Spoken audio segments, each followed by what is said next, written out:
Hello, everybody. My name is Lewis Lee, and this is Planet Traffic. We do this every Thursday night, and it comes really fast. Every Thursday night pops up on us, and we talk about cars, boats, trucks, anything you put gas in. Got my man, Motor Mouth Ray. What's up, Ray? Lewis, you're right. It comes fast, but we're fast enough to keep up with it. That's right. Right. We're going on, this year is going on 12 years. Wow. Wow. 12 That's a years long of time. acting up. Yeah, absolutely. Absolutely. And it's Yeah. kind of funny because, with my radio show, Motor Mouth Radio, we'd have a lot of crossover between the two shows with guests and with and people who watch and participate and some of the sayings have been like crossing over too. Things that we say on this show get said on that show, and I always Yeah. chuckle because I said that's a true media interaction. Yeah. Yeah, it is. It makes What's nice is we have friends on both shows that right, are mutual friends. exactly. So that's pretty cool. And you know what? There's a lot of shows I watch because I watch YouTube as my TV pretty much. There's nothing on TV really, and Right. I mean, last year I watched I think 930 different channels. I know this year it's gonna be even more, but I was just watching one now. It's a guy who does a podcast about a specific subject, and there's people who have kind of conglomerated around that have the opposite view, and they just throw shade at him, and they to every chance they get, they rank on him, and I believe his point of view. So he comes out and he's saying, hey, listen, I try to play nice with these people. They don't want to have anything to do with it. They just want to be idiots and Yeah. jerks. So all right, game on. He goes, I don't want to have to be that way, but that's how I'm going to be because you guys are forcing the hand. So a lot of Mhm. channels, there's a lot of that friction. Sometimes it's competition, sometimes it's envy. Some people just don't like seeing you do good. Yeah, that's And true. I've always said, I like to see myself do good, but I like to see my friends do good too. I All right. take almost more pleasure in seeing my friends do well than I do when I do well. And, Yeah. Yep. you know, I'm not on a soapbox or anything. I'm not trying to, preach, but I'm just saying I really do feel that way because it makes me feel good when someone I know gets a leg up or Mhm. accomplishes something or learns something. Right. So, That's true. so these other, and maybe that's why, maybe that's how the cosmos brought us together. I don't know, but Mhm. I see other channels don't have that kind of a symbiotic relationship, and it's kind of sad. But hey, that's the world we live in. You know? Yeah. You know, it's funny you brought up about people making comments and things. So I posted on my leather channel, I posted some mistakes I made on a piece. Mhm. And people will just comment this. I hate to say this, but there's so many stupid people in this world. I don't Yeah. understand how they function. so they mention things and it'll be in the title. I'll put it in the title and they'll say, well, you didn't do this, blah blah blah. And I'll say, listen, I'm showing you what I messed up on, so it might help somebody not do the same thing. Right. Because I watch a lot of videos like you do, and I learn a lot from people making mistakes. Sure. You know what I mean? And Yeah. it it's just natural. It's the natural learning experience to mess up and learn how to fix it. I mean, I But remember always people don't telling get my that. kids that when they were growing up, don't be afraid to make a mistake or do wrong, and don't be afraid to tell me because maybe I can help you. So I'm not going Mhm. to make fun of you. I'm going to help you get past that. And because as kids, kids are always kind of weird that way. But kids that are that way oftentimes become adults who are that way, Yep. and those are the people who are, going Yep. to throw the shade and make the snot. Up, but now you got everybody's a keyboard commando. You got the no, it's so impersonal. It's easy. Yeah. Like they wouldn't do that in person, probably. You know, Yeah. Yeah. probably. One out of 1,000 would do it in person. Yeah, Yep. uh, and then would probably back down if you really stood up to them. Uh, Case in Or point. get mad at you. Well, right. On Sunday's radio show, um, I don't remember what we were talking about, but my buddy Mike from the shop, the son called, and he said. Oh man, I wish I could. We must have been talking about doing something stupid or making a mistake. And he says, well, I remember a time when we were at the shop, me and Ray were working on an 8 lug van. I knew exactly where he was going. We had to get a wheel off to check the brakes, and I took the lugs off. and now I couldn't bust the. Oh, and I was talking about working on my daughter's car, and when you take the lug nuts off a wheel, a lot of times, especially where we live in the Northeast, the wheel is stuck. You got to hit it with your feet or a rubber hammer. So I started cleaning the back of the wheel, putting Never-Seez on it, and that kind of helps, future sticking. So now he calls to tell a story about this van, and man, right away, I just I drew my sword and I went. He's like, I said, I just impaled myself on a Hattori Kanto sword. So he tells the story. I took the lugs off, and now I'm trying to get the wheel off. I can't get it off. So I called him over because he was a little bigger and younger. And I said, Mike, see what you can do. So he's hitting it and whacking it with a rubber hammer and a block of wood, and we're smacking it. And then people are looking, what the hell's going on? And he looks down and he counts 7 lug nuts. You took the lug nuts off? Of course I did. What do you think I am? An amateur? I'm a professional. What do you mean? Well, no, one of them had so much brake dust on it, I didn't see it, and I left one lug nut on. Yeah. So on the show, and like that in real life, I just said, okay, I'm an idiot. I'm the guy this time. And when you can't do that, you're destined to be in the jerk squad. I really believe it. Like, like, what are you going to say? Oh, it wasn't my fault. Well, whose fault was it? No. Yeah. So me working with leather, what I've found when I make a mistake and I start playing around with it, trying to fix it, and I was like, you know what? Maybe I should just redo it. And when I redo it, it comes out way better than the first time. Now, you posted something this week. I got to see it. I couldn't listen to it because I wasn't in a place I could listen. I guess it was a wallet, and you had some tabs with snaps, and one of them was backwards. What was that all about? Here, I'm gonna show you. Let me grab it. Okay. As Lewis goes to get the leather, we're gonna stay tuned because we're gonna see a mistake live in action, and this is what happens. We're gonna get this. He's trying to find it.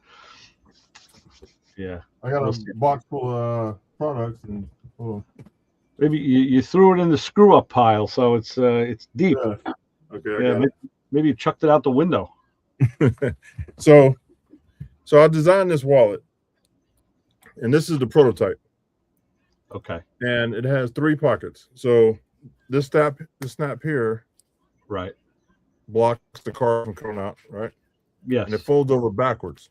Then on the other side, has the same thing. Right. But then in the middle, it holds the card in the middle. Got it. Okay. So it folds over backwards. Right. So what I did is when I had this piece turned around. So so the female part of the snap is facing the wrong way. Yeah. Got it. Facing the wrong way. All right, so you just installed the snap the wrong way. Yeah. So I took the snap off and put a new one on the other way. Right. So here's the actual one that I did. Okay. So this was my prototype, so it's a little bit smaller. So this one's a little bit bigger. Okay. And I've sold these. Yeah. I've sold these, and so somebody commented and said, "Oh, it's never going to work. Scrap the whole thing." Because they didn't understand. I was like, "Listen, I created this piece, and I've already made them, and they're selling. So what you're saying is, oh, scrap it. It ain't gonna work." And I was trying to explain to them, I just put the snaps on wrong. Sure. And before I put, so I sewed the bottom, right? So the bottom is the centerpiece. Okay. The centerpiece slides in. Let me see. The centerpiece slides in, right? And then the outer piece goes over the top of it. Okay. So I sew the bottom in first, and then I fold it, and then sew the sides. Got it. But I didn't do that. I sewed the sides, the bottom, everything is still open. So yeah. I'm looking at it, I'm like, oh man, I was supposed to fold it. Right. It's just one of those days where you're just yeah. You won't forget it again. So well, first off, with those snaps, I know there's a tool where you set them. So to remove it, we just drill out the center like a rivet. You can drill out you can drill out the center, or you can use these snips right here. Okay. So that'll reach up. Yeah, it'll reach up under the button part and snap the rivet. Yeah. And just cut it. Okay. All right. So you can the drill other, them out too. yeah, well, yeah, the cutters are probably safer. The other thing that's impressive, and I don't know if people would know that just by seeing that, but to sew, you sewed through three layers of leather. 4. Let's see. Wait a Four. minute. 3. You got Is the it two 3? outers and the one inner, right? No, no. Okay, it's 4 because this centerpiece is folded. Oh, that's folded too. Got it. Okay, Yeah, gotcha. and then you got an outer piece that folds over the top of it. So All it's right. actually 4. So So for the this people, one here, I did by hand. So I used the pricking irons to make the holes and then sew it. okay, what So kind of iron? it's called pricking irons. Okay. Hold on, I got them right here. I'm in my shop, so everything's right Yeah, here. yeah. Perfect way to answer questions. A pricking iron. All right. I know a few guys I think who must have been carrying them all their lives because they were real pricks. So they probably Right. had an iron. So they make these in hold on. Got my little kit going on here. So they make these in different sizes. So this is a pricking iron. Okay. Looks like a fork with the tines cut short. Right. So you put that on your leather and hammer it. Boom. Whack it. Got it. Yep, So that's all the way good to through. give you the spacing. Okay. Yeah, so they have different sizes, with different amounts. Yeah. Yeah. So Yeah. you just whatever size you're gonna do. They have different Where- size holes for different size threads. Right. Where do you purchase a tool like that? You can get them online at Tandy. You can get them at Tandy Leather if you have Okay. one close by. You can get them on Amazon. There's a couple companies that make high-end ones. They're real expensive. Right. That I don't have because you gotta sell some leather to buy their stuff. Yeah. So I guess those it's all metal, but it's got to be pretty durable because you're using it as a punch. Is it stainless steel or is it just steel? What kind of? I don't know. I think it's stainless steel. That's what it feels like. And then So you hammer into a poly board, like a cutting board. Right. And that keeps the ends sharp. Right. So what's the difference in the lower priced ones and the really, really expensive ones? Is it material? Is it what makes it that much better? Yeah, material, weight. It holds the sharpness longer. Like a good knife compared to a cheap knife. Right. Okay. Yeah. Cool. So all right. So back to my question: to sew through 4 layers of leather, how many mil is that leather? That's got to be about like 2-3 mil. Yeah, well, they call it ounces. So that leather is probably 2 to 3 ounce, which is about 1/8 inch thick. Okay. Yeah. And you know what? I'm light. That's one thing I never really picked up was metric to American. I have a friend who can do that. He can tell you how many mils 1/8 inches, how many thou it is. I can't do that. So, but still, regardless, four layers of. Okay. So millimeters, it is 1.58. Which is how many inches? That's 1.5 is, again, that's where I'm short. Yeah, about 1/8. A little bit shorter than 1/8 inch. Gotcha. Okay. So, yeah. So 4, and if this, so 4 layers of 1/8, right? I'll tell you what that is right now. There you go. 1/8 and 1/8 is a quarter. So 2 quarters is a half. It's 0.26 inches. I put that's a quarter. Mm-hmm. Yeah, 250 is a quarter inch. Yep. So millimeters, it is 6.92. Yeah. So again, just to put that in perspective, so people may be able to see that in their mind's eye, you're not going up to Mama's sewing machine, throwing that thing on there and slapping some thread through 4 layers of that leather.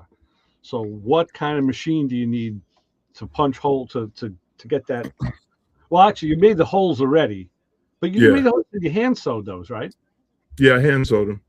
So you make the holes first, and you go back in with your needle and thread. Okay, so when you machine sew it, you don't do that. The machine does all the work. Yep. That's the part I'm talking about. That's where the rubber meets the road. So what kind of sewing machine do you need to punch through 4 layers of that leather? Because that's impressive. I have a industrial machine. Uh-huh. Show you. And it is. My camera's moving. Hold on. I see that. There Yeah. it is. Ah, there we go. Wow, it looks like a fairly modern machine. Oh yeah, it's brand new. Well, Okay. not new, but yeah, this will sew through inch thick of leather. Now that's impressive. And that's the difference between like the cheapest level, internet bought welder Mhm. and the Millomatic. Yeah. That's the difference. Yeah, Yeah. that's the king right there. So I'm sure you went out and bought that machine right off the bat. That was the first thing you bought, right? You said no. I went through probably 5 or 6 machines. Okay. I kept, I'll go on buy, sell, trade or eBay, and everybody has an industrial machine until you get it home and put something thick to it, and it changes real quick. Right. So yeah, I burned up 2. One I broke. They just don't hold up. So I went to leather companies that make it for leather and had to move up. Maybe that's one of those things you got to say. Listen, I'm a buyer, but I need a demonstration. Yeah, that wouldn't be a bad start. Yeah. Oh, like a welder too. I mean, guys can damage welders. You want to know that it's going to do what you want it to do. So, I mean, it just it backs up what we always say. Every hobby, every profession, there's tools of the trade, and it's now that you brought up welders, I was watching a video earlier. A guy brought his truck into a company. I think the company has a TV show. I can't remember the name of it, but it was a lifted truck, lifted Ford. I don't know, 350. It was a big boy truck, right? And it was lifted probably, I don't know, real high, like one of the big trucks. Yeah. And the welds were terrible. Like the company that did these welds, they welded it up. They didn't grind them down. It's just a mess. And it shows how often this happens, because I got friends that have shops all over the place, and they always have a car in their shop that somebody else started and messed up, and then they got to go back and fix it. Yeah. And when it comes to that kind of stuff, welding and lifting and doing modifications like that, you really got to be careful who you have do it. And guys, when they lower the cars too, they'll Z the frame. Well, actually, instead of the frame going straight across the back, they'll cut it and have it go up over the rear wheels so that rear can sit up and drop the body. I will tell you this. This is one misconception, and maybe that was a little bit about what you saw. Maybe not. I did recently watch a video about guys welded on. They were fixing a truck chassis, a big truck, and they had to do plating and all sorts of stuff. And they did it, and they recommended. Well, this guy said he recommends at that level using an arc welder. He likes using arc instead of a. And he said this is the one time where you don't want to grind and dress your welds. You're not going for looks. You're going for integrity. And even though you do have penetration because you make a V-notch, even though you get penetration, he said you want to leave that weld bead. Now, maybe that's just his opinion. I don't know. I mean, I think I've heard somebody say that before. And maybe they just, maybe the idea is, hey, you know what? You put a lot of heat into that metal. It's structural. Don't screw it. Don't put more heat into it with a grinder. Leave it the way it is. It's a truck. Undercoat it, and away you go. So that could be part of it. But to your point, I've gotten a lot of work where, we say the last guy, what'd the last guy do? And you shake your head and say, oh my God, who the hell, you paid for this work? You paid somebody to do this to your car? And I mean, I'm talking about from daily drivers right on to hot rods and customs. Not everybody's doing the right thing, and people don't look. They don't know what they're looking at, first of all. Right. Even if they did, and they pay for real shoddy work, and that's the real sadness of it, because then it just kind of brings the whole industry. It brings everything down. So the good guys, like the guys that we have on this show, and the guys that try and get on Motor Mouth Radio, are usually the guys that are the step up class, doing it the right way, fixing other people's repairs. And I got a car coming in now. I got to work on for a guy, and I told him, we can talk about it, and what we're talking about doing is very straightforward, simple work. So, but I can't give you a price. I said, because you go time and labor, parts and labor. Parts aren't going to change. I said, but I don't know. You don't know what you're going to get into with an old car, and where just taking an assembly apart is just part of the process. Now the 30, 40, 50-year-old bolt, well, 40, 50-year-old bolts and 60-year-old bolts, now a bolt snaps or a piece breaks, and now you're spending like 45 minutes trying to get a broken fastener out that's in a bad position. Right. And it's labor, and it's got to be done. And I said, so, you gotta, there's you gotta have some leeway with how you price stuff out. So, because think about it, and even new cars, they screw you too. I mean, I've had parts break on a new car. So, not many, but, more of the older stuff. But, one day I was at the dollar store and I'm talking to a guy who pulls in with a 68 Chevelle. Mm-hmm. Really nice. Had the interior swapped. It had the new Malibu interior in it. Oh, wow. Really, really nice car. Paint was beautiful.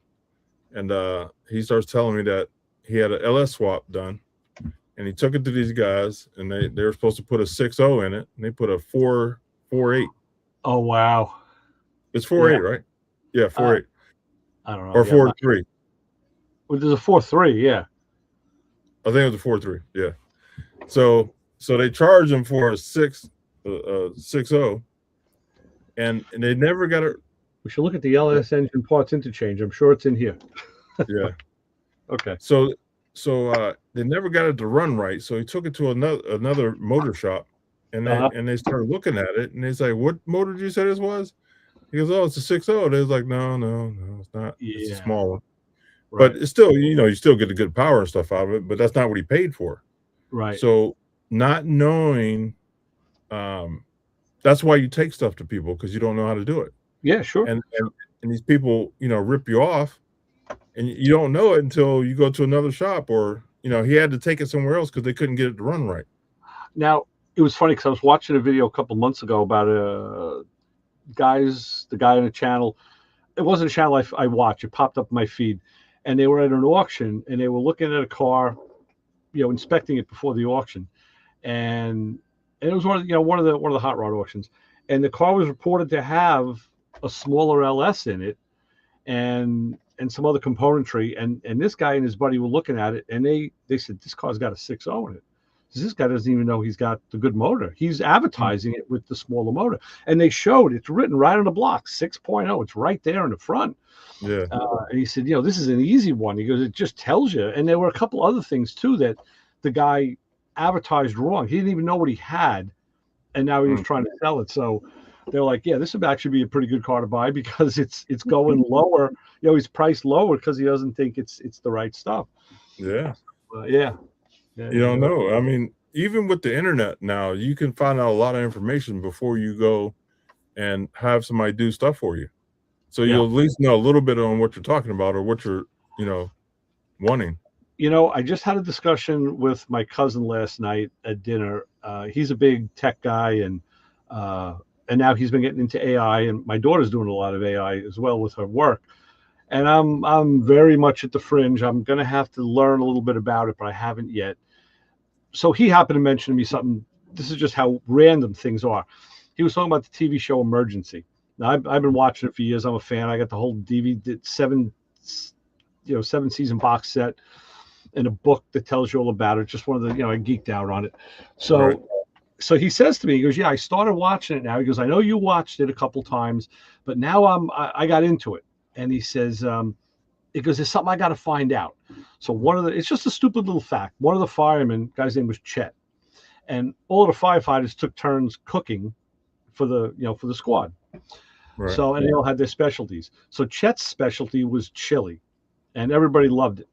So he said to me, I want to find out what the first episode was when Chet made chili. And I was like, oh, wow, you're never going to find that listed anywhere. He says, yeah, I've been looking and searching. I can't find it.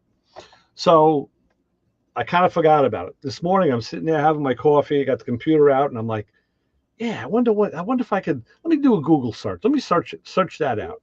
So I type in my search query, and the first thing that comes back is an AI answer. And it said, Mhm. Chad, also known as, they gave all the facts in the show, and the information they gave was correct. Said the first time he cooked chili was they didn't say the season. They said it was on, the show was broadcast like January 22nd, 1972. Mm. I'm like, okay.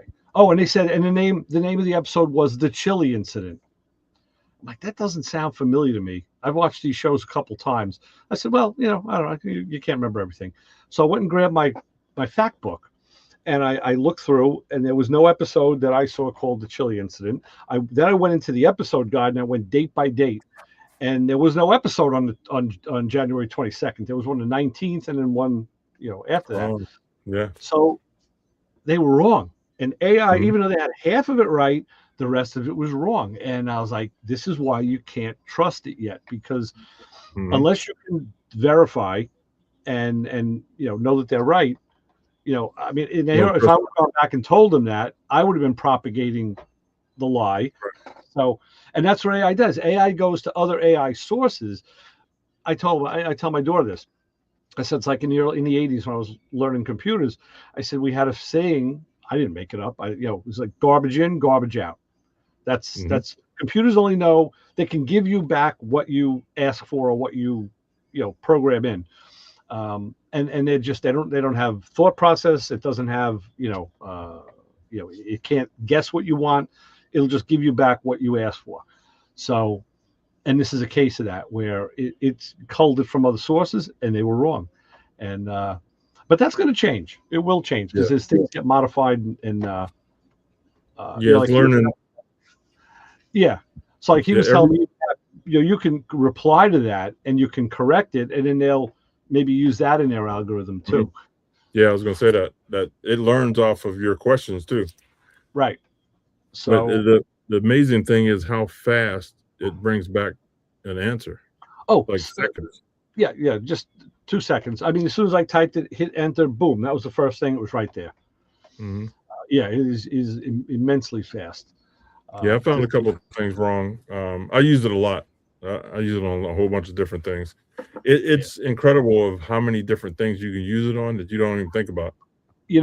I we're gonna do a cars and coffee at the shop, and I want to create a little flyer or a card, something that I could just send around on social media for people, so they could thank you, so they could just advertise it. So I noticed in the last couple of weeks, I've been seeing exactly that. Guys are advertising car shows, cars and coffee, and the thing that Mhm. caught my attention, because I got a detailed eye. It only took a couple of them. I noticed all the color palette is the same. It's Mhm. like a certain shade of red, almost like a reddish brown, and then that thing kind of comes into like a yellowy gold, and there's some blue. It's a very distinct color palette and very dense and specific. And my daughter said, "Yeah, they're using Chat GPT. That's what it is." So I said, "Well, I said, okay, so that's the tip off." So I said, well, she goes, "Oh yeah, Dad, you could make something really fast, really easy. Just tell it what you want." So I did. I typed in, I want a cars and coffee thing. So it brought up an ad, and it had cars and coffee, had a picture of a car, it had dates, it had this, that, the other thing, and I said, okay, well now how do I go? I want to go in and modify that. I got to change the date. I want to change the picture of the car. She goes, well, then tell it you want what car you want. Type it in, and I did. I said, okay, well now how do I go in and modify the date? She's like, okay, we you're not using it the right way. She tells me you basically have to type in a paragraph specifically cars and Yep. coffee at this address at this date this time I want this car, and hit it and it'll give it to you.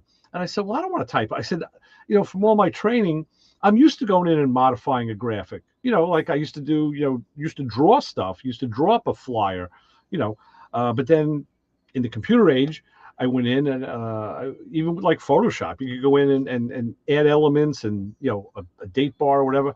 So she goes, okay, you need to use a different program. You need this program called Canva, which is a Mhm. free download. She uses the pro version, but she says that'll be fine for you. And then you'll Yeah. be able to go in and change your elements because that's what's going to make you happy. Because believe me, most people just want to There you go. There's the colors. Yeah, there we are. That's exactly right. You're I not made that this. I made this 2 minutes before I uploaded the show. right. Yeah, that's fairly easy. So what exactly did you type in to get that?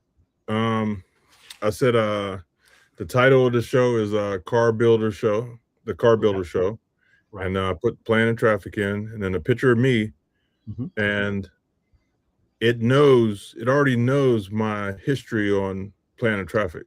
So it knows I like the muscle cars, and it put that in. It knows that we do a podcast, so it has on air. Right. I didn't put any of that in because it's learning me from other things I've done. Yes. Yes. So like it knows my leather company, it knows Busting Out Schoolie, and it knows Plan and Traffic. Right.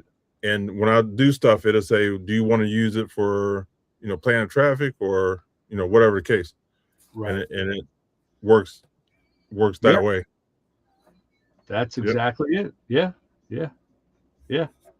So the only thing the thing I think about that is, and it looks great and it's easy, which is great. But now that, I get a bunch of those in one day from all the places, all the people I follow. I'm following, different car clubs and groups and they're all kind of looking the same. So I got to really look at it to see whose ad I'm looking at.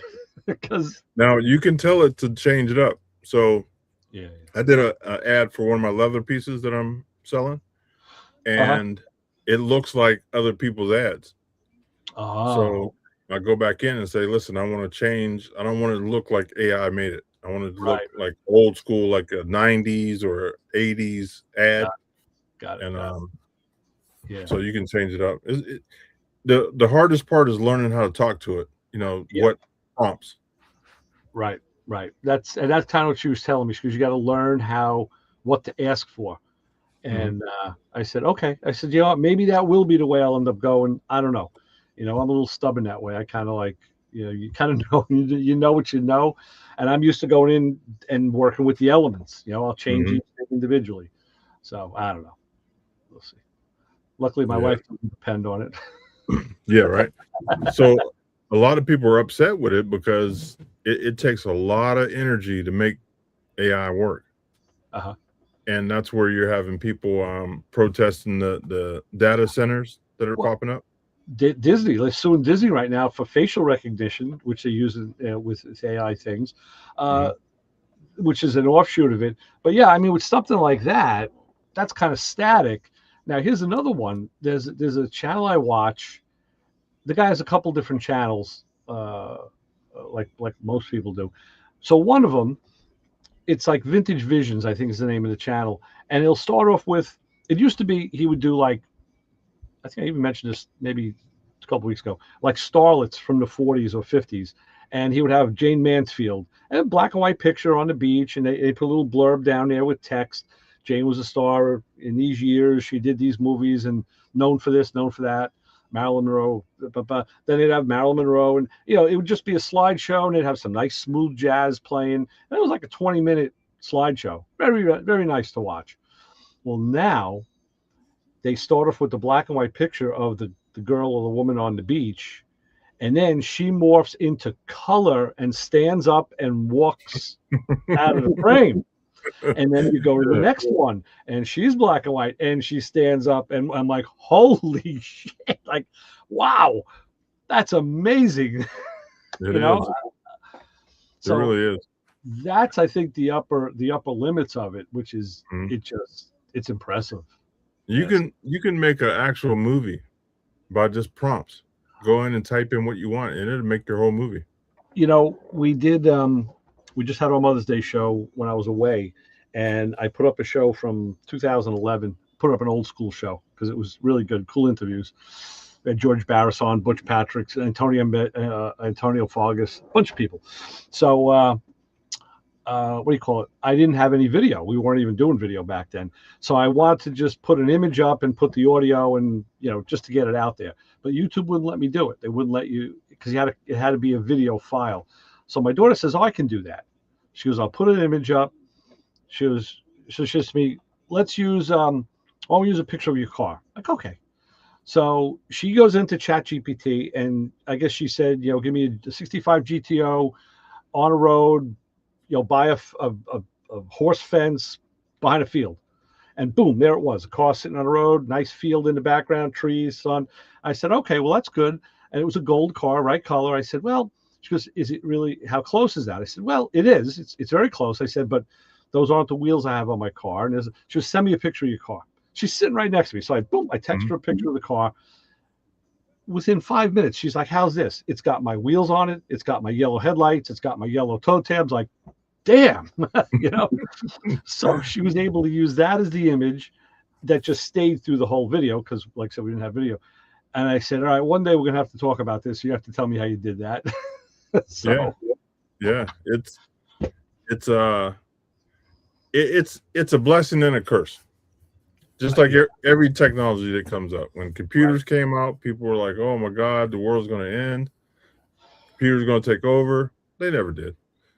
But with to a degree. Yeah. So everything's computerized now. They don't want to talk to you if you don't have like try and pay a bill. My wife argues. We have like an extermination company. They come monthly. We had a contract, and they they spray for bugs and all that shit. And they were going to come this week. The girl calls and left a message, and said, you have a past due bill it's quarterly. So I think it was February. And my wife's like, I said to her, what? I said, you're always up on the bills. What happened? She goes, oh, no. I want them to either leave it in the mailbox, leave me a paper copy, or mail me the bill, because then I keep it. I file it. I'm like, all right, well, I don't know how that got, how it fell through the cracks. But she talked to the girl, and she goes, yeah, you know what? She goes, I told her I really want to have a paper copy. I want you to mail it. And the girl says, well, I don't know if they left it. They didn't. She goes, I'm with you. She goes, I like having paper. So at least they were on the same page now. Mm-hmm. But other places are like, well, no, if you don't have the app, or if you can't go on the phone and do this, and I've even said to people, yeah, I can do that, but I don't want to do that. I want to do it this way. Email it to me so I can download it, and I'll print it, and I'll save a copy on my computer, and I'll pay you. I have no problem with that. So yeah, that's the cranky old people, Yeah. But I see the other side too, because like I said, those data centers, they use a lot of water, and they keep the processors cool. Right. And they use a lot of energy, like a lot of power. Right. So that's why Trump is saying that, these companies, they have to build their own power plants, because they don't want to tap into the grid and mess up neighborhoods and stuff like that. I know in the South, where I was, there was I heard about it a couple months ago now, so I don't remember the details, but a company wanted to open up in a town, and they were looking for some tax abatement and whatever, which is kind of common. They'll do that. And they said, as an incentive, they were going to help restore, I think it was they had something to do with energy. They were going to help restore like the infrastructure for the water, the water distribution center, and they were going to build their own power management facility. Mm-hmm. So basically, we're going to be pretty much self-sustained, but we just give us the tax break, and we're going to employ 600 people to start, and maybe more later on. And I was like, wow, that's a good deal. I think that's how business is going to get done now. Yeah, and most people don't realize they come across AI every day. It's here. I mean, you can't fight it. It's here. It's the new way. So you got to learn how to use it, or fall behind. Complaining about it is not going to get you anywhere, because it's moving.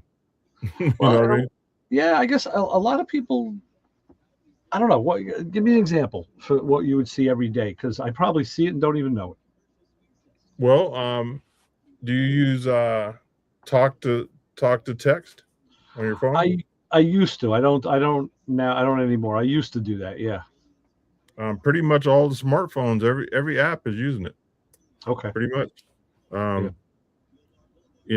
Think about how fast your phone processes stuff. You know what I mean? And it's AI. Well, I've said that a while ago. I mean, even years ago, I told my kids, I said, that's not a phone. I said, it's Star Trek. I said, that's a communicator.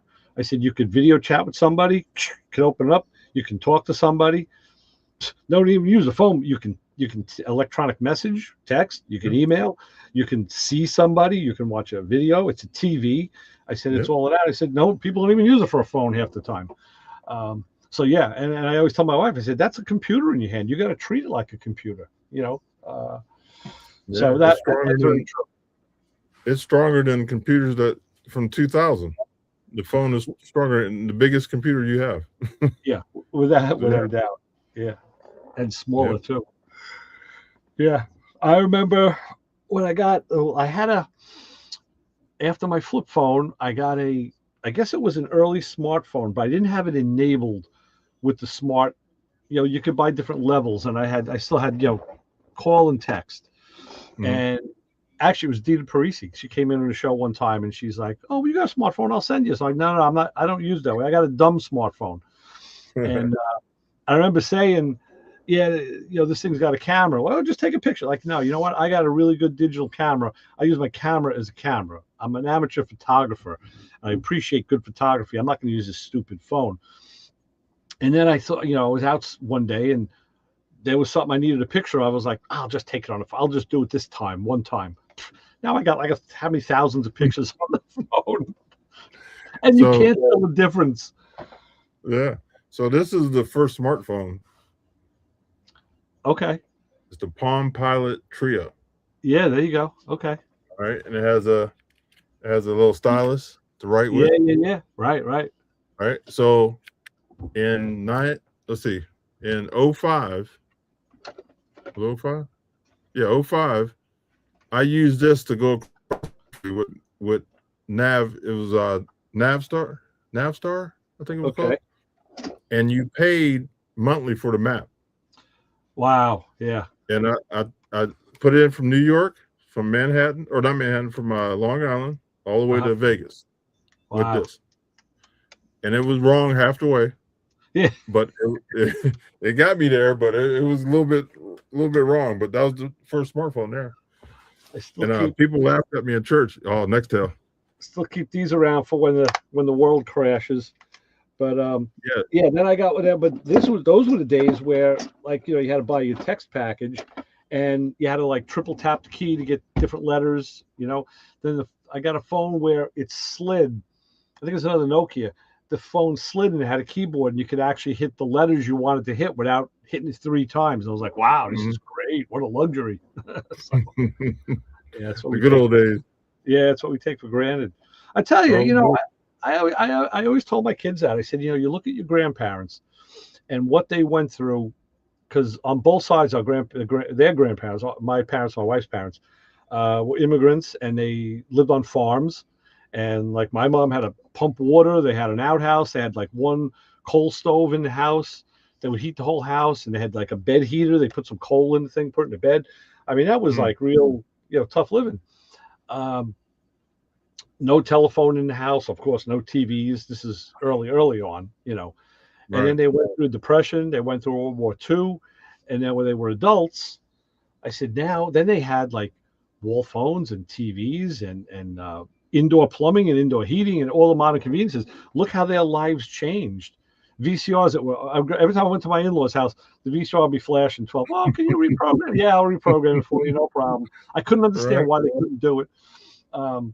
And now you look at what we've lived through. We started with that, and now we went through the whole cell phone morph and the computer morph to where we are today, and now we're talking AI running all this stuff, which was. And I tell my kids that this was literally science fiction. I was telling my son-in-law this when I was down south. We were talking about exactly this. And I said, it was science fiction. Movies were made about stuff like this. TV shows were made about stuff like this in the future. And he's like, yeah, crazy. I said, you should watch some of the old movies. Some of them were corny. And of course, I had to guess at what was going on because they didn't know. I said, but now here he is holding his new little baby. I said, what's in his future? I said, we have no idea what's in his future, Yeah. Kind of crazy and exciting. I guess, and could be crazy, exciting, and scary. So, nutty, really nutty. Let's get Papa Squirrel and see what his opinion is on stuff. Sure. Oh boy, I got a list of opinions. Let I 'em see. try. I seen We hit your 'em I seen your pen and paper. Yep. I just talking about phones and that. I gotta get me a smartphone because I've been staying with the flip phones for quite a while because I just didn't have much use for anything. I gotta get them because it's too easy to look up information on it. Mhm.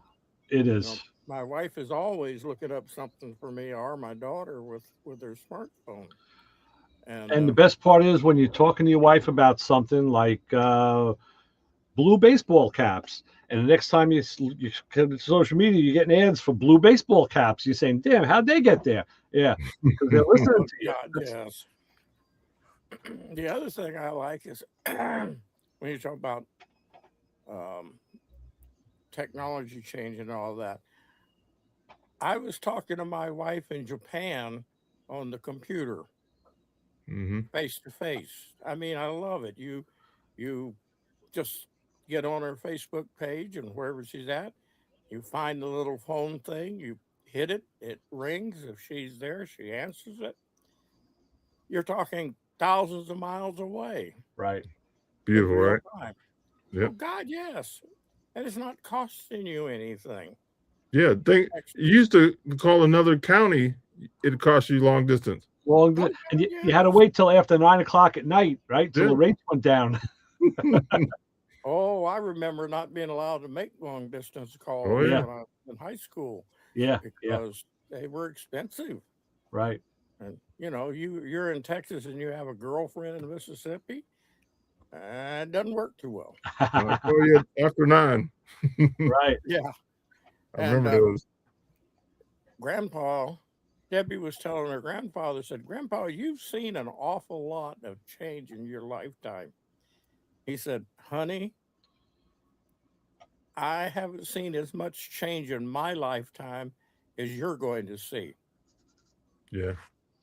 And he was right because things have accelerated a huge amount. I mean, here Hmm. we are talking about artificial intelligence. That was a Star Trek theme back Yeah. 40 years ago. Well, then again, we've always had the military. So, they always said, "What when talk about oxymorons?" Like, yeah, military intelligence, government intelligence, jumbo shrimp. Yeah. You know, And your sewing machine that you got, Hmm. we know about that. We tried getting a cheaper one, and we even bought an old Singer leather machine. Um, we bought a really nice one, but ever since I've had my problems, I can't use it that well. So we gave it to my daughter. Damn it. A $3,000 sewing machine she got free. well, at least went to someone, good Yeah. place. Yeah. Yeah. Somebody in the near vicinity. Right. Yeah. Up in Washington State, that is not, it's 1,000 miles away. Oh, Yeah. is it? Oh, yeah. But, well, hey, she Yeah. got it. Yeah. I went And through them, man. oh, yeah, I understand now. I burned up a couple of supposed to be heavy duty machines that would sew leather. mhm. No, Not they till you get don't. leather in it. No, no, it don't. Yeah. Um, yeah, and you're talking about welders and that. Um, I need to learn to weld, but there's nobody around to teach me anywhere because the one guy that could teach me to weld had the audacity to die on me about 4 or 5 years ago. Oh, Yeah. Ain't wow. that something? This what do you call it? Greedy. Yeah. Yes, it was. Damn him for having kidney problems and that being on dialysis. Yeah. The man could weld like a son of a bitch. He just couldn't see. He got to where he couldn't see anymore. And by the time I got to where I could take the lessons and have the time, you know, he died. Just disgusting. So Yeah, I worked at a construction company right out of high school. It was the summer before I was going to college, and I worked at a construction company, and there was an old guy there. He was retired, but he was still there working, and he was the welder, and he had a hunch in his back, so he couldn't hold his head up, so he'd walk with his head down, and I was his. It started with a few strands, and I was then his body. He'd tell me, move a piece of metal to the table, move this here, and he would weld. I seen this guy weld a whole backhoe bucket. The bucket, the arm, he made the whole piece. One of the construction guys, messed it up. You're digging a hole, whatever, but he built the whole thing. And once I seen that, I was like, man, you could build anything. Everything is built by something. And his welding skills, and he was teaching me to stick weld. So that's how I learned how to stick weld. Look, there's another thing we have in common. When I was working at Levitt Manufacturing, the electrical place, I was in the engineering department doing electronics, and that's what I went to school for. I got my degree in it, and I found I just wasn't really 100% happy. It wasn't really my life calling. And the guy across from me was a PhD. He had a PhD in chemistry. He was the metallurgist in the company. And yeah, we used to talk because his cubicle was across from mine. And he says, "Hey, Ray, let me ask you a question. Because you happy what you're doing?"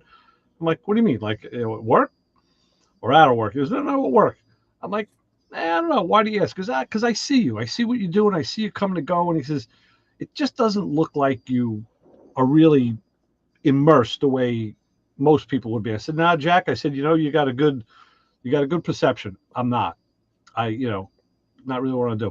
He goes, "How'd you like to work for me?" I'm like, "Work for you?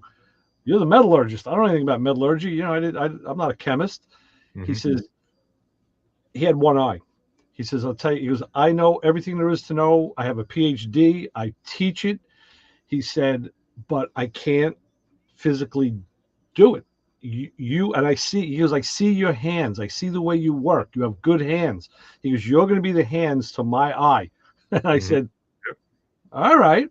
So we put it through channels. I transferred over to him, and it was me and him. And he says, "I'll teach you everything you need to know about metallurgy on the job training. You're not going to have to go to school or do nothing." And man, did he ever. And I learned a whole ton. And he was right. We would have to jig things up, and I had the mechanical ability and the hands to be able to do it. So just like you said, Lewis, sometimes putting two people together, is the answer to the problem. Oh yeah. Yep. So, I wish I would have paid more attention when I was with him because I was young, man. I was 18, and I was thinking about going to the bar or the club, sure. the whole time I'm there with him. I wish I would have paid more attention and really learned. But he did teach me some stuff though. What did you go to college for? Visual communications. Okay. So wow. Back then, yeah. That was an emerging. Yeah. So I have a degree in anything you do with advertising, computer graphics, any of that kind of stuff. Right. Yeah. Yep. Nice. Well, I agree with Mike Rowe. He's been talking about how that people are worried about AI taking over all these things. He said AI is not going to take over plumbers and welders. Right. They can't. Right. He said you get jobs like that. He's been pushing practical skills ever since he had that first Dirty Job show on TV. And I wished I'd have been able to do some things when I was in high school. But my trouble with high school was there were two things going against me. Number one, if I didn't go to college, I was going to Vietnam, period. And you better not flunk out of high school because you're going to go to Vietnam too. The other one was, since my parents wanted me desperately to go to college, I couldn't take auto mechanics or welding or any of the practical skills in Texas. They wouldn't let you. Really? Well, this was, remember, this is in the late 60s. so I mean, most schools had shop class, and you couldn't take it like a shop class as an elective. No, I couldn't do any of that shit. I Oh wow. couldn't do welding. I couldn't do electrical work. I couldn't do mechanics. I couldn't do body work. I couldn't do any of the hands-on work because Okay. I was on the college track. Okay. So, you know, So what they have you doing? the normal shit, math, English. So I mean, like I said, you know, come back. I know there was always electives as you went up in high school, and that's where, I mean, you could take, well, like with us, the school I was in the '70s, we had, you know, wood shop. One, I think there was like 3 wood shops, 2 metal shops. We had auto shop, and then of course there was, you know, band, chorus, all sorts of stuff you could do as electives. But I you guess weren't things were in Texas. okay. Wow. Texas had this idea that if you're going to go to college, you can't take vocational skills Yeah, yeah, in the 70s. that sucks. Yes, it did. Yeah. I've always hated that because, damn it, Well, listen, you know, even so, I mean, you know, I mean, we're talking backwards, of course, but let's say you did take an auto shop or a metal shop and welding, and then let's say you did join the service and you wanted to, you know, do vehicle maintenance or you wanted an AP license, you'd already have a little bit of a leg up. oh You know, yeah, I they would wouldn't have. have to teach But you from scratch. I wasn't thinking that way because, you Yeah. know, my dad said, if you get drafted, I'm going to shoot you. Oh God. And I never knew if my dad was kidding or not Yeah. because he had a warped sense of humor, but he said he wasn't going to let me go to Vietnam and worry about me getting shot. Well, He it's was going obvious, to just kill me himself. Papa Squirrel, sir. Obvious that you have a warped sense of humor too. You wouldn't be here with us. So No, good. I've always had a warped sense of Yeah, humor. yeah, that's good. Don't ever. You know, it's like my where is he? I got him here somewhere. Yep. Like my old radio buddy always said, stay demented. Dr. Yes, Demento. oh God, yes. My favorite DJ. You got that right. So Yeah, so yeah, now, you know, I'm happy to say here where I am in New York, those programs are starting to slowly filter back. They're yes, starting they to bring are. back because people are realizing, I think, hey, we're not getting people in the plumbing and the electrical program. And the people I know who are doing those jobs, like, yeah, when I'm done, that's it. I don't know who, nobody's taking my place. And And that's a pity because, damn it, you know, when you need plumbing done, you need plumbing done. absolutely A doctor's not going to do your plumbing. no. And you Right. could, and plumbers obviously make some really good money. Oh, I was so pissed off at my younger brother when he was alive. He had a chance to join the plumbers union in Texas. Uh, They only accepted 1 or 2 apprentices a year. It was a very small amount. I don't want to do that. I don't want to crawl around. You would get more money than a doctor would, yeah. you know, and You that know, little son of a bitch wrapped his head around a tree and died, oh yeah, that's a you shame. know. I mean, I got a friend who's a plumber, and he's a couple of years younger than me, but he's already had like knee replacement, hip replacement, his back is bad because all of that kneeling and crawling. Now he's got Oh, a guy that works for him, and he sends the young guy in to the crawl space, and you know, Right. it can take a toll on you. Oh, it does. There's no question about that. My friend Pete, the one who was on dialysis before he got before he lost his kidney, he used to work for a plumber, and he said, "I'm the one that crawled under the house Yeah. Mhm. because he said all the plumbers I worked with were too fat, and I was skinny." Right. And he said, you know, but it's, I always like mechanicking. Yeah. I thought I wasn't any good at it because, I didn't understand. Nobody ever showed me how to read a micrometer or anything else. So I thought I was supposed to know all that stuff by osmosis. Yeah. And I never did get taught that. And, I've always been a half decent mechanic. Yeah. But I've always been a shade tree mechanic because I never had the skills. Right. Well, I will say this, it's to a degree, it's never too late to learn. Oh, no. You know, The only thing that's stopping me from working on stuff is my arthritis is bad. yeah. I get dizzy when I walk. As Grandpa said, I can get down on the ground. Yeah. Getting up is a problem. Oh yeah. Yeah. No, I know that. It just, Um, no, I've learned an awful lot. Even learned a little bit on this show. Sure. Yeah. Well, that's the idea too. I mean, this show and my show, that's pretty much the basis. It's not all just about talking about stuff. I know Lewis feels the same way. We like to impart. We don't hold it back.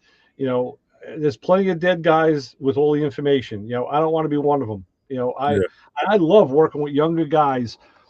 And of course, working in a college and dealing with students, it was the same thing. You get classes and classes of kids come through and they're just there to get the grade, get the hell out. But when you see that one student who really, you can tell they're looking at you and they're asking questions. When you get a few of them in a class, oh my God, that's like the best thing in the world. But it's been getting fewer and far between.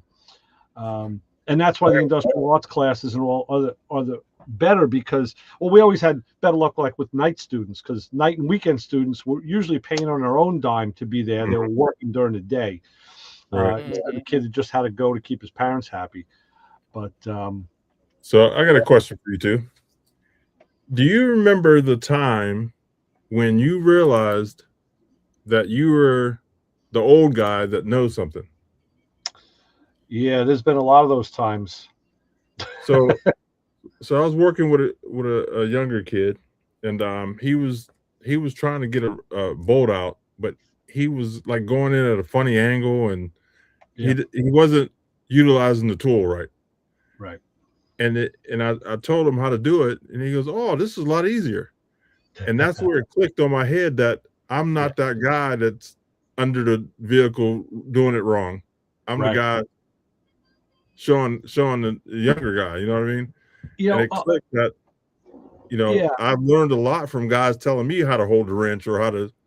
And then, dude. So on a similar note, I just had this discussion with actually with my daughter and my son-in-law, and it's a little different, but it's kind of the same thing. We were talking about sports ability, people's natural abilities and learned abilities, and I said, back in the 90s, I was playing competitive darts. I was like on 3 teams, playing 3 nights a week, and I actually got myself ranked. I was doing very well. I wasn't the best, but I was up there. And I said, kind of like when I was in the middle of that run, where I was good enough to be good, but not good enough to be really, really good. We played at this bar, and it was a group of, at the time, old men. They were probably my age or probably even a little younger. They looked older, but it was a team of like 4 or 5 guys, and they were all, you can see they dressed older. Everything about them was older. And they would always beat us, I mean, maybe, you win, you lose. But we were talking about one of the guys. It was on a repeat game, repeat night. And he said, yeah, you know what? We got another member on the team.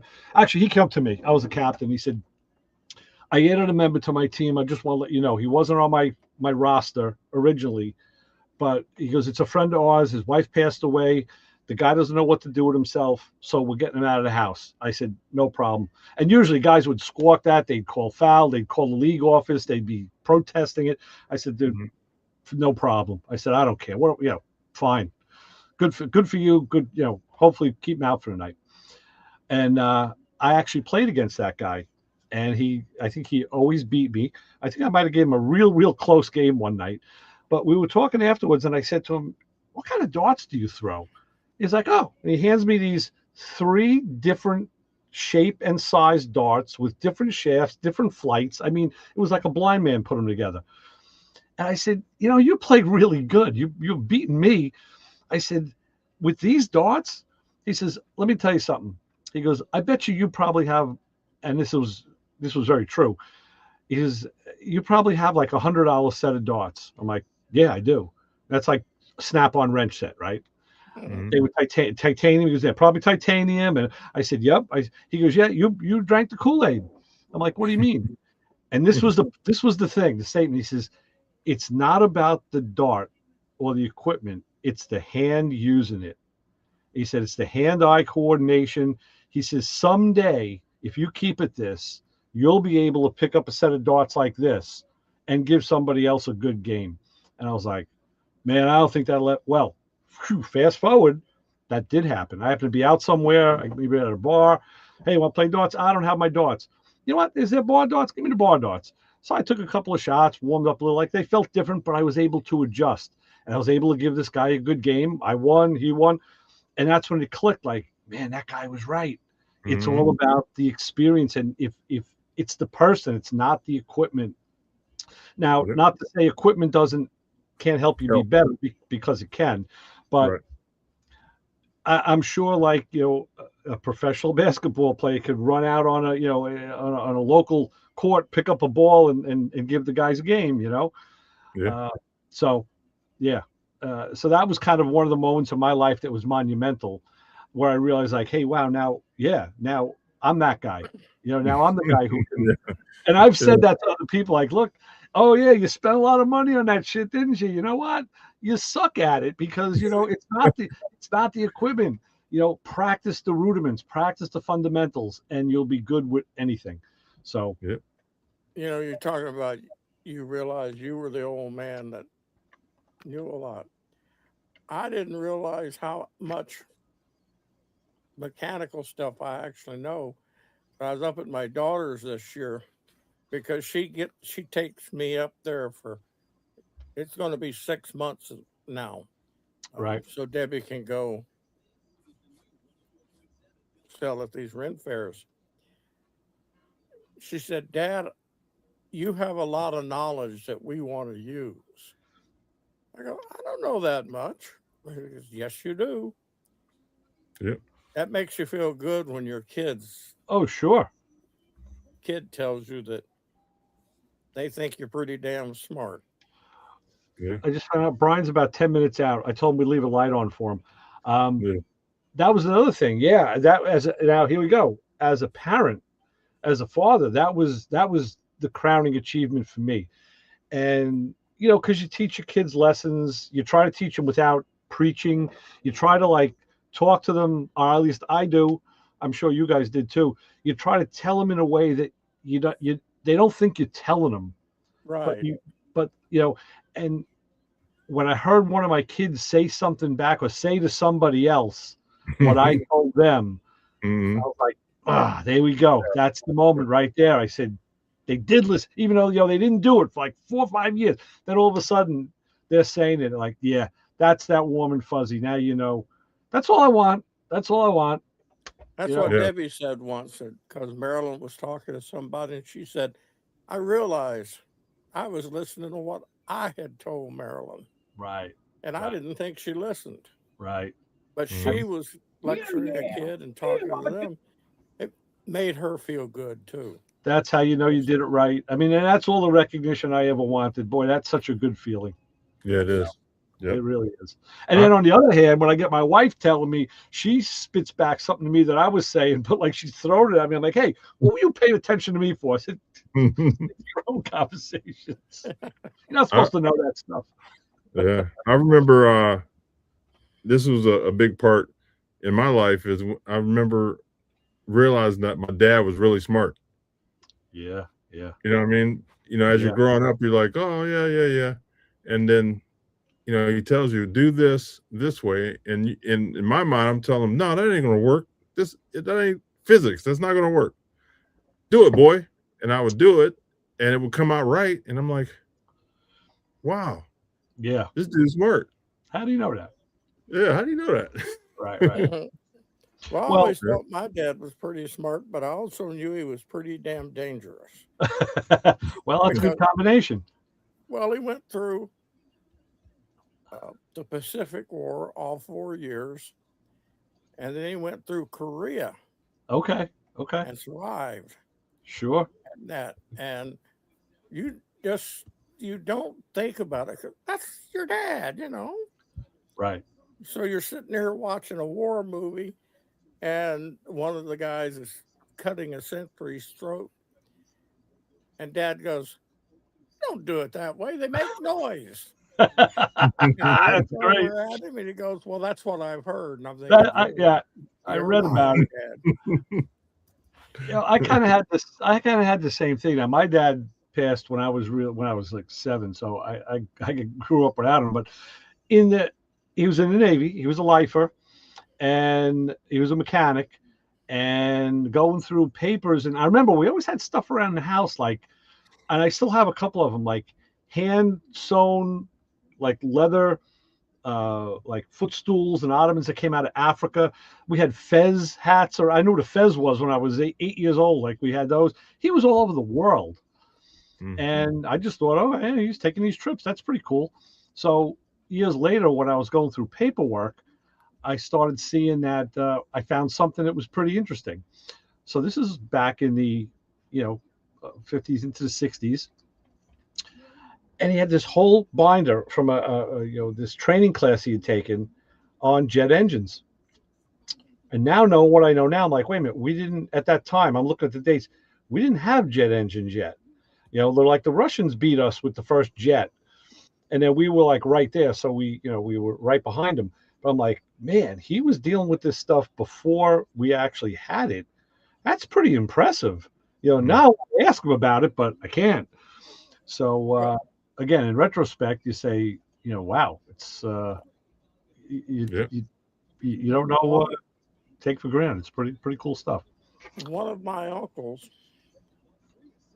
very small, he was only about 5'6", very lightweight, taught business class, could take shorthand. I mean, almost effeminate acting. I found out he worked on the Manhattan Project. Oh, sure. Yeah. He typed up every fucking thing that they did. But he wasn't allowed to talk about it. Right. And we didn't find out about it till he died. Yeah. He kept it close. Yeah. That's what he was told. Don't talk about it. Right. And you look at, I'm looking at him going, shit, he knew more about the atomic bomb probably than half of them, because he was typing it all up. It's kind of funny. I have an envelope here full of 8x10s, Department of the Navy, because what he did, he was stationed in Brooklyn, and he was on a rescue team. There were a lot of plane crashes out here, commercial and Navy. So they would even respond to the commercial ones, because it was in Jamaica Bay. It was over by where Kennedy Airport, which was Idlewild at the time. And, a lot of search and recovery stuff, which was pretty cool. So I was showing a guy at the college one day, and this guy was a real nebbish, real milquetoast kind of guy, physics teacher, but he was a real plane buff, and especially a military plane buff. I mean, he would talk your ear off about the minutia about stuff. You're like, all right, already. Don't you have a class to go teach? Get the hell out of here. But anyway, I'm showing him these 8x10s one day, because there was a lot of all airplane stuff. And I said, oh yeah, and they were in Florida. They had a mascot. It was a little alligator. And I said, go back to that picture. I'm like, what? Want to see the alligator? And the picture was a wooden crate, said, USN on stenciled in it upside down. There was an alligator on it about the size of the crate. And that was the focus of the picture. But behind the alligator in the crate was a plane. And the plane was a little out of focus because the depth of field was focused on the crate. And he said, that plane, he goes, you see what plane that is? I was like, well, it's kind of blurry, and he told me it was like a British experimental jet. And he knew the number, the name of the jet. And I'm like, I never even heard of it. He goes, yeah. He goes, where was your father? I said, well, this was in Florida. I think it was in Pensacola. I said, because it says it in the picture on the back. It said, Florida. And he said, what was he doing? What was he doing to be near that jet? He goes, that was super, super secret. He goes, like our program, they kept that very under wraps. I'm like, I have no idea. I thought this was a picture of an alligator. So needless to say, I got home and it was the early days of like listservs. So I actually looked up, I wrote down that name, I looked it up, and I found pictures of that plane now that was the plane. And I looked it up and found the history of it, that it was, this super, super secret experimental British jet. And I guess they were flying it out of Florida, so they didn't do the testing in England or whatever. And I'm like, man, the mystery is just getting deeper and deeper. It's like, if I start seeing some NSW stuff in here, or no, what the hell is it? What was the Naval Intelligence Department? DNI,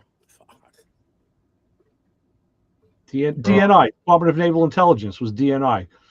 I said, man, now I want to start looking through the papers again, see if I see any DNI stuff. Like, what the hell was this guy doing? You don't find out a lot of things till it's too late to ask them. Yeah. Oh, yeah. Well, for me, it was always too late. I had no chance. Well, and my mom didn't know anything, and what she did know, she wasn't talking about either. So, yeah. But she probably didn't know most of it, I'm sure. So. Spent a lot of time going TDY to play baseball in the Army. I don't think he was playing baseball. No, I think it was an excuse for them to send him somewhere without him being, without anybody knowing. Because interestingly, you say that, Papa Squirrel. I have a bunch of pictures of my dad in the Navy playing softball. Yeah. So maybe that was like maybe that was like the code word. Like, we're playing softball today. It's like, okay, get those guys from Manhattan Project and get these guys with the jet. Like, we're going to go meet somewhere in the cave. Well, Dad was in the Nevada desert when they were experimenting. Soldiers would be in foxholes. They would set off an atomic bomb blast. Yeah. And the wave would go over them. And then when it went back, they would get up and charge or whatever else. Right. But they never said anything about that. They used to, in Arizona, right? They used to, people would gather on the hill and they would like give them box lunches to sit and watch. Yeah, that was crazy shit, man. Hey, John Wayne and his crew. I can't remember which one of his last movies that he filmed out in the Nevada desert, and a very large percentage of them got cancer. Yeah. From the radioactive soil and everything else. Right. And, yeah, they do a lot of testing in Arizona by Yuma. Right. There's a testing ground in Yuma. Oh, yeah. Years ago, it was 2018. I had a friend that moved down to Tennessee, and he kept telling me, "Yeah, you got to move down here." So my wife took a trip at that time, and it's really nice. He's outside of Nashville, so he's showing us around, and I'm checking out the house, and he had monitors in the basement. So what are these monitors? He goes, "Oh, radon. We monitor for radon." I'm like, "Why?" He says, I don't know. It's just something. There's high levels of radon in certain areas. This isn't one of them. And he says, you can go online and the government will send you radon test kits. And I said, okay. So when I got home, I did that. And I got this free test kit. And I checked my own house here on Long Island. Of course, there was nothing. So I did some research about Tennessee. And I found out not far from where he was, I forget what town this was in, there was a huge military facility that was it was another part, it was a branch of the Manhattan Project, and they were doing some of the nuclear, some of the chemical stuff, and there had been leaks and they buried shit over the years. So that's why like a huge area of Tennessee has radiation. It's radon. They got to check for radon. I'm like, oh, wow, it's more of that. Like we have a plume here in the county I live in. There's a huge plume because we had Grumman manufacturing. And Grumman not only did all the, the planes, military planes, they also did the lunar lander, the LEM and all. They built all the stuff, spacecraft. And the Navy was a part of all of that. And just like everywhere else, they just buried barrels of toxic chemicals, MEK and jet fuel, and you name it. They just buried it, or they throw it out and dump it in the sea. So now there's this plume. We have like 7 layers of aquifers here on Long Island, and the top one they really draw water from, like I said, the second or third down. This is in the top level, and they're tracking it, and it's moving underground. So now the Navy is abating it. They have these pumping stations and monitoring stations, but that happened everywhere there was a military facility. And Wow. because back in the day, that's what they did. Like growing up, we knew, like, yeah, you do an oil change, we either do it over a storm drain in the street, or you dig a hole. We dug a hole behind the garage. We dumped the oil in the ground, and everybody did it. People's fathers were doing it, so we thought, okay, that's okay. That's how you get rid of oil. Yeah. We don't know what's going on underground these days. No, I'm telling you, there's a lot. Like I said, here it's, and in that area, in that general vicinity area, there's a high incidence of cancers that is unexplained. And my daughter, when she was living there, she lived in an apartment there, and she refused to use the water out of the hose or the sink. She would come to our house and take 5-gallon jugs of water, because she was, even though they told her the water is safe, the drinking water is safe, and she didn't trust it. So, She was smart. I mean, I even did a test too. I had a water test kit, but I also thought, like, okay, even though my test kit is doing like 10 or 12 different tests, maybe it's not testing for what's really there. And how do I know? So I couldn't really give it the blessing. So yeah, she moved out of there. But yeah, there's stuff all over the country. I mean, Ohio probably has more bomb fragments than any other state in the union. Yeah.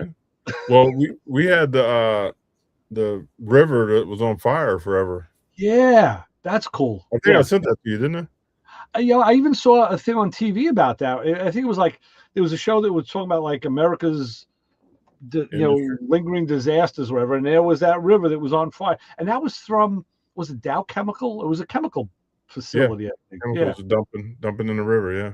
Right. Yeah, crazy. Well, we have Love Canal, and there's a couple of them that have been pretty famous for the tragedies they bestowed on the public. I know the EPA is a pain in the ass, because I bitch about it at times too. But they've stopped a lot of the chemical companies and factories from dumping hazardous waste Yes. into a river, or just pouring it on the ground, because I found that thing about the river that caught on fire twice, and that's pretty scary to me. Yeah, that was here in Ohio.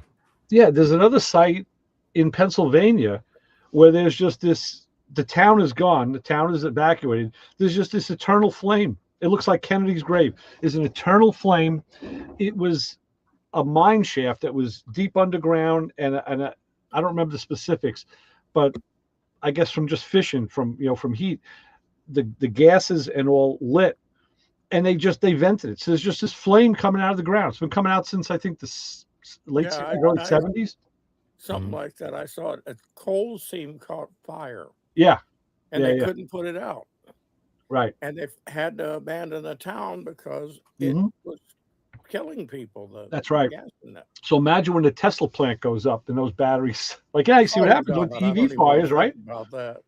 Those things are a real pain in the ass. They can't stop them. No. It takes a lot. Yeah. Kind of crazy. What we go through for technology. Yeah. Well, that's it. There's always, the pros and the cons. There's a learning period.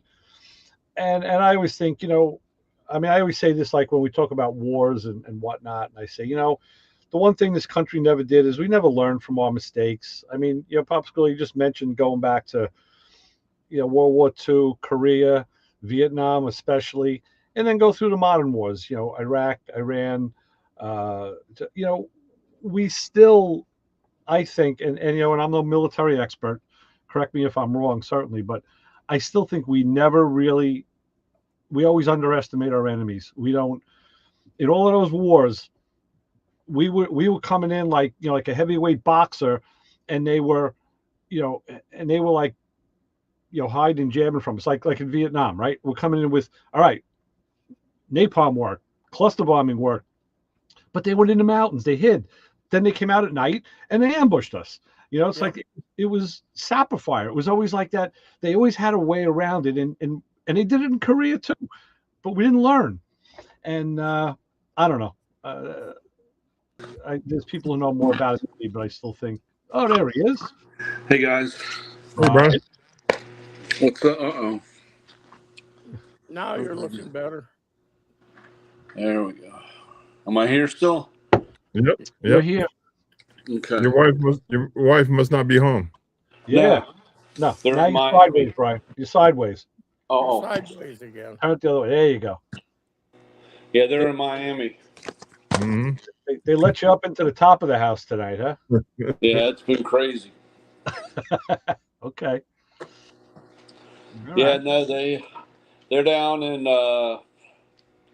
down off on the Gulf side. I don't know what it's a Disney resort thing, but it's Oh, yeah. down there. On a Disney World. No. They're down off on the Gulf. It's some Disney resort. It's not the park. It's not the park. Oh, They're- okay. They're all sitting around drinking and laying on the beach. Nice. It must be.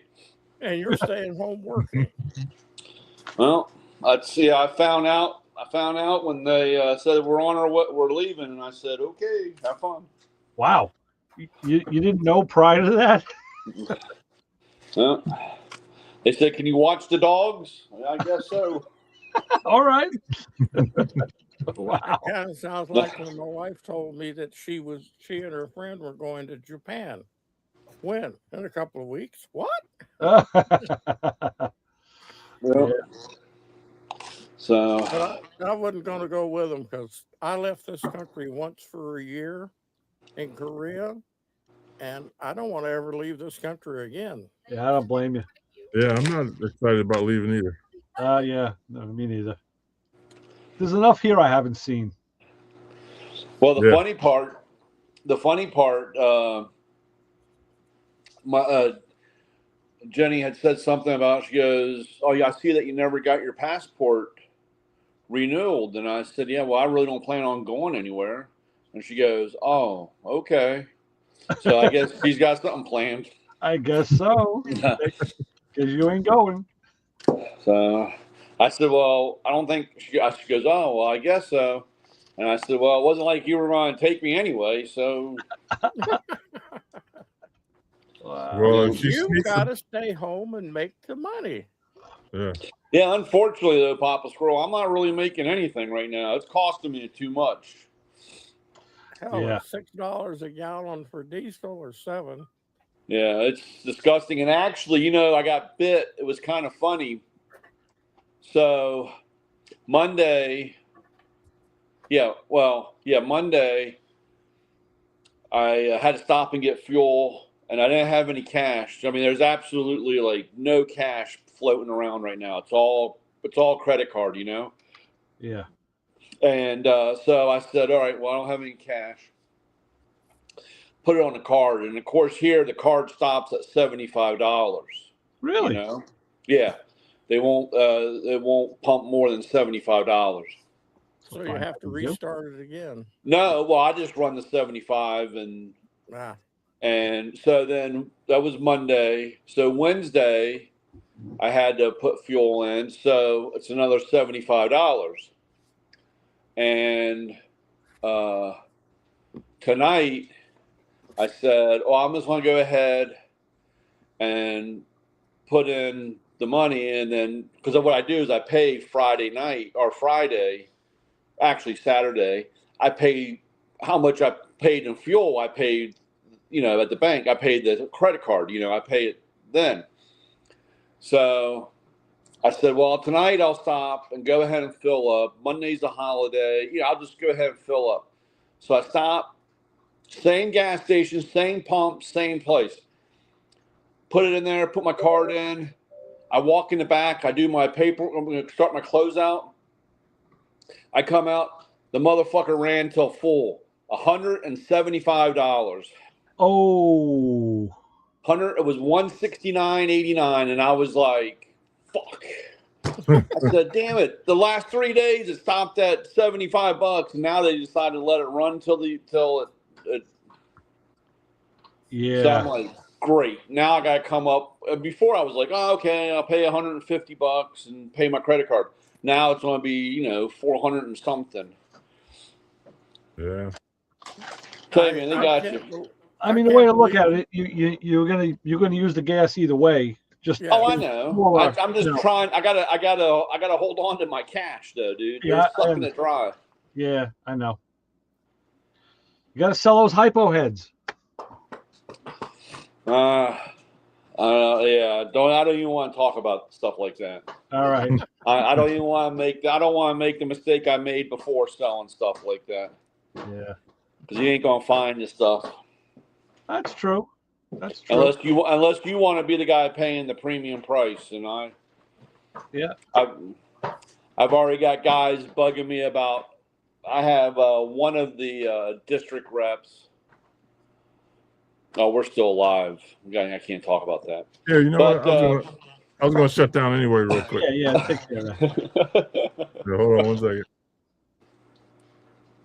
All right, everybody. Thanks for watching us. And for anybody watching on the replays, we do this every Thursday night at 9:00 Eastern. We do it live. So tell all your people that we talk about cars, boats, trucks, and anything you put gas in. All right. See you next week. And have a great holiday.